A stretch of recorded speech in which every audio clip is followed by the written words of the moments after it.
अस्सलाम वालेकुम नाजरीन, मैं हूं हकीम ज़ैद शाहिद। वेलकम करता हूं आपको अपने चैनल पर। उम्मीद करता हूं आप लोग खैरियत से होंगे। एक बार फिर एक नई वीडियो के साथ, एक नए नुस्खे के साथ आपकी खिदमत में हाजिर हूं।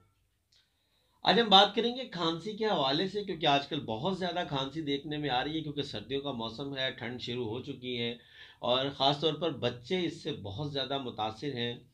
तो आज का हमारा नुस्खा होगा जो खांसी का एक दौरा बन जाता है। मतलब अक्सर आप लोगों ने देखा होगा कि जब खांसी शुरू होती है तो रुकने का नाम ही नहीं लेती।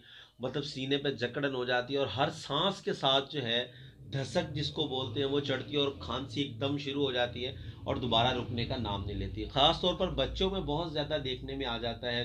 अक्सर रात को बच्चों को खांसी शुरू हो जाती है और वो रुक नहीं पाती। मतलब अक्सर कै आ जाती है, इतनी खांसी आ जाती है। तो आज का हमारा नुस्खा बहुत सिंपल सा है। बस सीधा आपको नुस्खा की तरफ ही लिए चलूंगा कि आपने इसको कैसे कंट्रोल करना है। बाकी जो खांसी का ट्रीटमेंट चल रहा होता है वो आप करें, लेकिन आप ये नुस्खा ज़रूर सर्दियों में घर में बना के रखें, क्योंकि अक्सर देखने में आ जाता है अचानक से किसी को ये खांसी शुरू हो जाती है।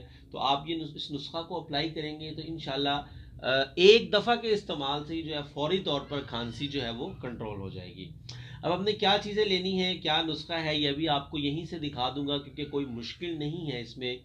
लेकिन उससे पहले अगर अभी तक आप लोगों ने चैनल को सब्सक्राइब नहीं किया तो सब्सक्राइब कीजिए, बेल आइकन को प्रेस कीजिए ताकि मेरी हर नए आने वाली वीडियो आपको मिलती रहे।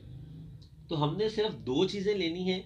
एक लेनी है फटकड़ी बिरियाँ, या आप देख लें इस पर मेरी वीडियो मौजूद है। फटकड़ी जब आप बाज़ार से लेंगे तो ये अपनी असली हालत में होगी, लेकिन आपने इसको बिरियाँ करना है।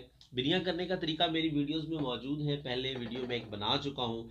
सिंपल तरीका है, थोड़ा सा बता देता हूँ आपको। फटकड़ी को आपने ले लेना है और उसको तवे के ऊपर आप डाल दें और थोड़ी देर बाद वो मेल्ट हो जाएगी, मतलब पानी बन जाएगी। और पानी बनने के बाद जब वो खुश्क होगी तो वो इस हालत में आ जाएगी। जब इस हालत में आए तो आपने आग को बंद कर देना है। तो उसके बाद आपने इसको उतार लेना, तो आपकी फटकड़ी जो है वो बिरियाँ हो जाएगी। नंबर दो पे हमें चाहिए होगा खालिस शहद। सिर्फ दो चीज़ें चाहिए।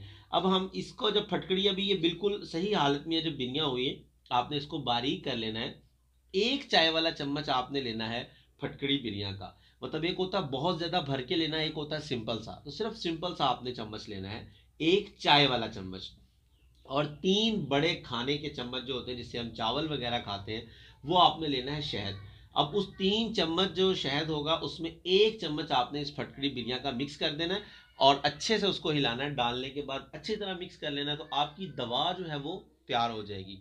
अब कैसे इस्तेमाल करनी है, जैसे ही किसी को खांसी का मतलब दौरा शुरू होता है या खांसी नहीं रुक पा रही होती, धसक नहीं रुक रही, तो सिर्फ आपने ऐसे उंगली के साथ लगा के उसको चटा देना है। अगर कोई बड़ी एज का बच्चा है, मतलब 10 साल से ऊपर का है, तो उसको आप एक दो दफ़ा चटा दें। अगर थोड़ी उम्र का बच्चा है, ये ऐसा नुस्खा है कि आप 1 साल के बच्चे को भी दे सकते हैं, कोई इसमें नुकसान वाली चीज़ नहीं है। बिला खौफ खतर दे सकते हैं। फटकड़ी को अक्सर लोग नुकसानदेह कहते हैं, लेकिन बिरियाँ होने के बाद इसके नुकसान जो हैं वो ख़त्म हो जाते हैं। और जब हम शहद शामिल कर लेंगे तो ये बहुत ही फ़ायदेमंद आपका जो नुस्खा है वो तैयार हो जाएगा। तो आपने इसको मतलब ऐसा नहीं है कि आपने सुबह शाम इसको देना है, लेकिन आपने इसको बना के रखना है। जब कभी खांसी का बहुत ज़्यादा शिद्दत हो जाए तब आपने इसको एक दो दफ़ा, तीन दफ़ा, चार दफ़ा दिन में इस्तेमाल करवा देना। तो इंशाल्लाह जो खांसी का एक बहुत ज़्यादा ज़ोर होगा वो टूट जाएगा और जो आप ट्रीटमेंट कर रहे हैं खांसी का वो आप करते रहें, इंशाल्लाह उससे अफाका हो जाएगा। तो उम्मीद करता हूँ आज की वीडियो आपको पसंद आई होगी। वीडियो पसंद आए तो लाइक कीजिए, शेयर कीजिए, ताकि आपके साथ साथ दूसरों का भी फ़ायदा हो जाए। तो आज के लिए इतना ही था। मिलते हैं किसी अगली वीडियो में। हकीम शाहिद को इजाज़त दीजिए। अल्लाह हाफ़िज़।